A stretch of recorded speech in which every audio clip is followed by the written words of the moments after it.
Hello guys, welcome to KBPO channel. ನಾನು ಆಶಿಕ್. ನಾನು ಇವತ್ತು ಮಾತಾಡಕ್ಕೆ ಬಂದಿರುವಂಥದ್ದು ಆಬ್ವಿಯಸ್ಲಿ ಗುರು ಡೆವಿಲ್ನ ವಿಷಯದಲ್ಲಿ ಡೇಟ್ ಚೇಂಜ್ ಆಗಿರುವಂಥ ವಿಷಯದ ಬಗ್ಗೆ ಮಾತಾಡಕ್ಕಿರುವಂಥದ್ದು.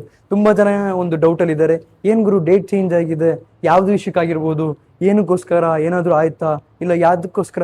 ಎಲ್ಲರಿಗೂ 11 ರಿಲೀಸ್ ಆಗ್ತಿರೋದು ಖುಷಿನೇ ಅಂತಾನೆ ಗೊತ್ತಿರೋಂಥ ವಿಷಯ ಆಗಿರುವಂಥದ್ದು. ಅದ್ರೆ ಯಾಕೆ ಆಯ್ತು ಅಂತ ಹೇಳ್ಬಿಟ್ಟು ಯಾವುದೇ ಒಂದು ಯೂಟ್ಯೂಬರ್ಸ್ ಕೂಡ ನಿಮಗೆ ಸರಿಯಾಗಿ ಆನ್ಸರ್ ಮಾಡ್ತೀನಿ, ನನಗೆ ಗೊತ್ತಿರೋಂಥ ವಿಷಯ ಆಗಿರುವಂಥದ್ದು.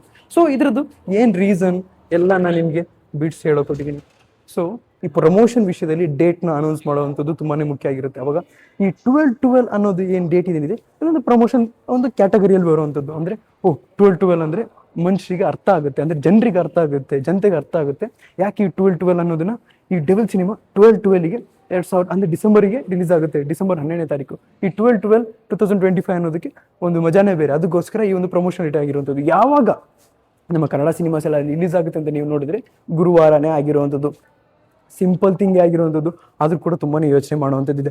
ಈಗ ಪ್ರಮೋಷನ್ ಆಗಿರುವಂಥದ್ದು ಒಂದು ಡೇಟ್ ಇದೆಯಲ್ಲ, ಅದಾದಮೇಲೆ ಇನ್ನೊಂದು ರೀತಿ ಪ್ರಮೋಷನ್ನ ಕ್ಯಾಟಗರಿಯಲ್ಲಿ ಇದನ್ನು ಯೂಸ್ ಮಾಡ್ಕೊಂತಾರೆ. ಡೇಟ್ ಚೇಂಜ್ ಆಯ್ತಂತೆ, ಅದು ಇದೊಂದು ಪ್ರಮೋಷನಲ್ ಸ್ಟ್ರಾಟಜಿನೇ ಆಗಿರುವಂಥದ್ದು.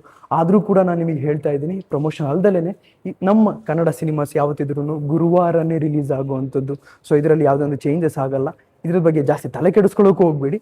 ಒಂದು ಗುರುವಾರ ಯೂಶ್ವಲಿ ರಿಲೀಸ್ ಆಗುವಂಥ ಡೇಟ್ ಆಗಿರುವಂಥದ್ದು. ಒಂದು ಒಳ್ಳೆ ದಿನ ನೋಡಿ ರಿಲೀಸ್ ಮಾಡುವಂಥದ್ದು, ಇದರಲ್ಲಿ ಜಾಸ್ತಿ ಹೇಳ್ಕೊಳ್ಳುವಂಥದ್ದು ಏನಿಲ್ಲ. ಹಾಗೆಯೇ ನನಗೊಂದು ಕಮೆಂಟ್ ಬಂದಿತ್ತು, ಇದ್ರ ಬಗ್ಗೆನೂ ಕೂಡ ಮಾತಾಡೋದು ಇಂಪಾರ್ಟೆಂಟ್ ಆಗಿದೆ.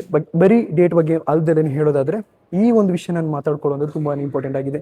ಯಾಕೆ ಕನ್ವರ್ಲಾ ಅನ್ನೋ ಒಂದು ಕ್ಯಾರೆಕ್ಟರ್ ಯಾಕೆ ಇಂಟ್ರೊಡ್ಯೂಸ್ ಮಾಡಿರುವಂಥದ್ದು ನಾನಿಲ್ಲಿ ಹೇಳ್ತೀನಿ. ಡೆವಿಲ್ ಒಂದು ಟ್ರೂ ವಿಲನ್ನ ಕ್ಯಾರೆಕ್ಟರ್ ಆಗಿರುವಂಥದ್ದು, ಯಾವುದೇ ಕಾರಣಕ್ಕೂ ಹೀರೋ ಕ್ಯಾಟಗರಿಯಲ್ಲಿ ಬರಲ್ಲ.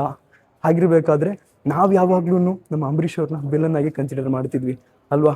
ಅಂದರೆ ಅವರು ಒಂದು ವಿಲನ್ನ ಕ್ಯಾರೆಕ್ಟರ್ಗೆ ಸೂಟ್ ಆದ ಒಂದು ಕ್ಯಾರೆಕ್ಟರ್ ಆಗಿರುವಂಥದ್ದು. ಹಾಗಿರಬೇಕಾದ್ರೆ ನಾವು ಆವಾಗಿಂದ, ಅಂದರೆ ವಜ್ರಮುನಿನ ನಾವು ಹೇಗೆ ಆರಾಧಿಸ್ತೀವಲ್ಲ, ಹಾಗೇನೆ ಇವರೊಂದು ವಿಲನ್ನ ಕ್ಯಾರೆಕ್ಟರಲ್ಲಿ ತೋರಿಸ್ಕೊಂತಿರುವಂಥ ಒಂದು ಸಿನಿಮಾ ಆಗಿರುವಂಥದ್ದು. ಹಾಗಾಗಿ ಒಂದು ಸಾಂಗಲ್ಲಿ ಇಲ್ಲ ಒಂದು ಸೀಕ್ವೆನ್ಸಲ್ಲಿ ಈ ಒಂದು ಕ್ಯಾರೆಕ್ಟರ್ ಈ ಥರ ಆಚೆ ಬರ್ತಾರೆ ಅಂತಲೇ ಹೇಳ್ಬೋದು.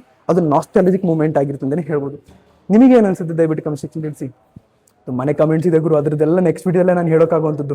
ಈ ವಿಡಿಯೋದಲ್ಲಿ ಇಷ್ಟು, ನಿಮಗೆ ಏನಿಸುತ್ತೆ ದಯವಿಟ್ಟು ಕಮೆಂಟ್ ಸೆಕ್ಷನ್ ತಿಳಿಸಿ ಅಂತ ಹೇಳ್ತಾ ಇವತ್ತು ನೋಡಿ ಇಷ್ಟು. ನೀವು ಕರೆಕ್ಟ್ ಮಾಡಿ ಶೇರ್ ಮಾಡಿ, ಚಾನಲ್ ಸಬ್ಸ್ಕ್ರೈಬ್ ಆಗಿದ್ದರೆ ಸಬ್ಸ್ಕ್ರೈಬ್ ಮಾಡಿ. So keep watching, love you all, piece.